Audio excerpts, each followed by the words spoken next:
Halo teman-teman semua, perkenalkan nama saya Selviana Unisiki. Saya mahasiswa jurusan D3 Farmasi Poltekkes Kemenkes Kupang. Saya akan menjelaskan tentang protein dan strukturnya. Protein asal kata dari protos, dari bahasa Yunani yang berarti yang paling utama. Pengertian protein secara umum, protein merupakan suatu molekul polimer biologis yang terdapat pada makhluk hidup dan tersusun oleh asam-asam amino yang saling berikatan membentuk rantai polimer yang berukuran lebih besar. Asam amino dalam protein sangat banyak jenisnya dan masing-masing asam amino tersebut dihubungkan melalui ikatan peptida sehingga membentuk rantai polipeptida. Ciri-ciri dari protein. Yang pertama, berat molekul cukup besar dan dapat mencapai ribuan bahkan jutaan sehingga merupakan suatu makromolekul. Yang kedua, pada umumnya terdiri dari 20 macam asam amino. Asam amino tersebut berkaitan secara kovalen satu dengan yang lain dalam variasi urutan yang bermacam-macam membentuk suatu rantai polipeptida. Yang ketiga, ikatan kimia lainnya menyebabkan terbentuknya lekukan rantai polipeptida menjadi struktur 3 dimensi protein. Sebagai contohnya yaitu ikatan hidrogen dan ikatan ion. Yang keempat, struktur tidak stabil terhadap beberapa faktor antara lain pH, radiasi, temperatur, dan pelarut organik. Struktur protein terbagi atas 4 bagian. Yang pertama protein primer, yang kedua protein sekunder, yang ketiga protein tersier, yang keempat protein kuaterner. Jenis-jenis struktur protein. Adapun untuk struktur yang ada dalam protein ialah sebagai berikut. Yang pertama, protein primer. Protein primer merupakan jenis struktur protein di mana asam amino yang menyusun protein terjadi secara susunan linear. Terjadinya struktur primer pada protein yaitu karena adanya ikatan peptida melalui ikatan kovalen pada setiap asam amino. Protein primer ini juga merupakan struktur umum dari protein itu sendiri, di mana rantai polipeptida tidak mengalami interaksi apapun sehingga bentuknya linear. Yang kedua adalah protein sekunder. Protein sekunder terbentuk karena terjadinya penggulungan atau lipatan pada rantai polipeptida linear sehingga akan memberikan bentuk 3 dimensi. Terjadinya penggulungan atau lipatan disebabkan karena ikatan hidrogen yang membentuk rantai polipeptida menjadi saling mendekat. Terdapat 2 jenis protein sekunder yang telah diamati, yaitu struktur helix alfa dan juga struktur beta sheet. Struktur helix alfa memiliki bentuk seperti pegas yang melingkar di mana ikatan hidrogen berperan pada pembentukan struktur seperti pegas tersebut. Sedangkan untuk struktur beta sheet merupakan lembaran yang berlipatan pada protein akibat ikatan-ikatan hidrogen atau unit polipeptida yang berdekatan. Yang ketiga adalah protein tersier. Struktur protein tersier mengacu pada bentuk 3 dimensi dari rantai polipeptida protein di mana pada protein sekunder yang telah terbentuk akan mengalami pembentukan lagi secara global membentuk struktur 3 dimensi yang lebih besar.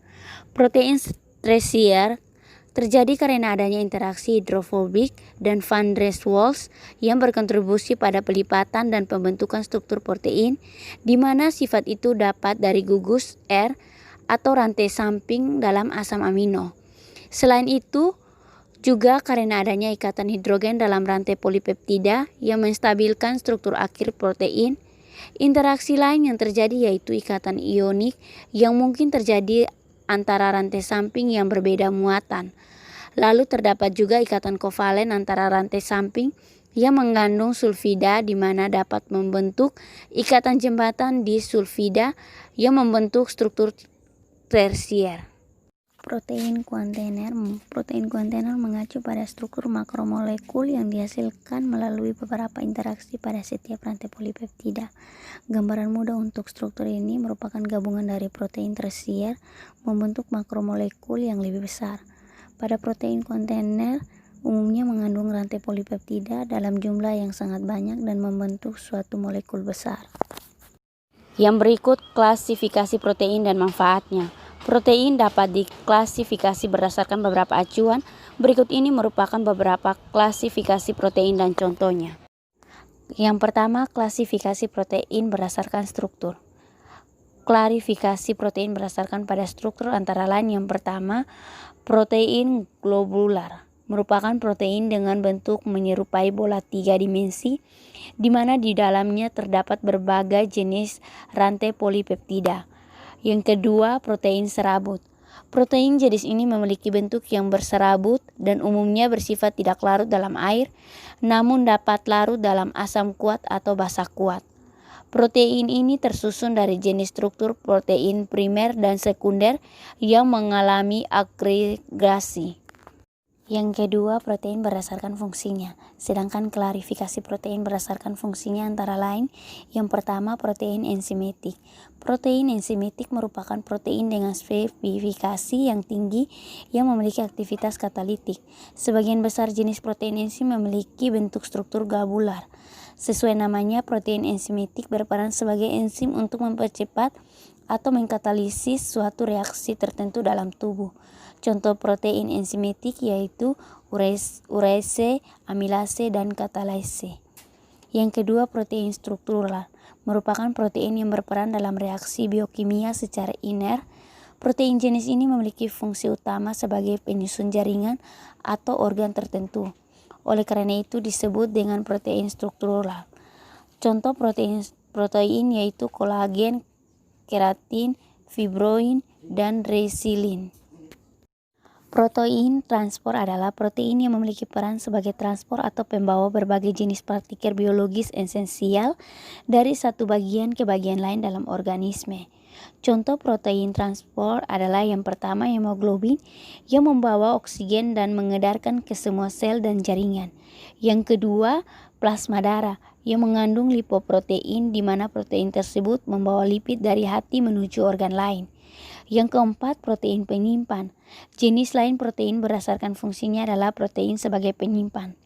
Dalam protein ini umumnya memiliki fungsi utama sebagai penyimpan nutrisi yang dibutuhkan oleh makhluk hidup. Contohnya yaitu protein ferritin yang ditemukan pada beberapa bakteri, tanaman, serta jaringan hewan di mana protein ini berperan dalam penyimpanan zat besi. Sekian dari saya, semoga bermanfaat. Terima kasih.